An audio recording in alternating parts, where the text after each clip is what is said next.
تبارك الذي بيده الملك وهو على كل شيء قدير،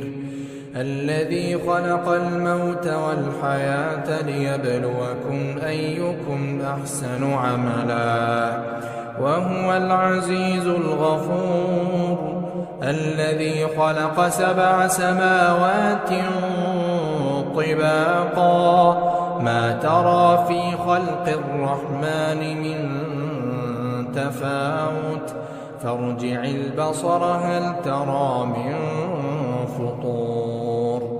ثم ارجع البصر كرتين ينقلب إليك البصر خاسئا وهو حسير، ولقد زينا السماء الدنيا بمصابيح وجعلناها رجوما للشياطين، وأعتدنا لهم عذاب السعير،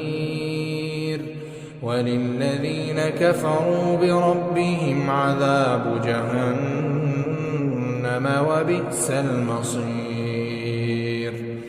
إذا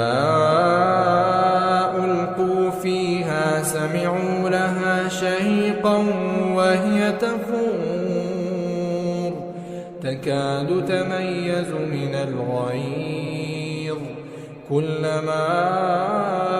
ألقي فيها فوج سألهم خزنتها ألم يأتكم نذير، قالوا بلى قد جاءنا نذير فكذبنا وقلنا ما نزل الله من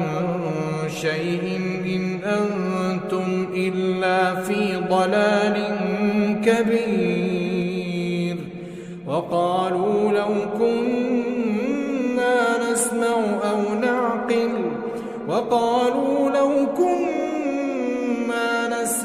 أو نعقل ما كنا في أصحاب السعير،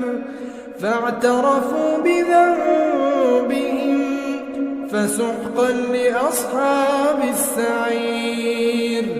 إن الذين يخشون ربهم بالغيب لهم مغفرة وأجر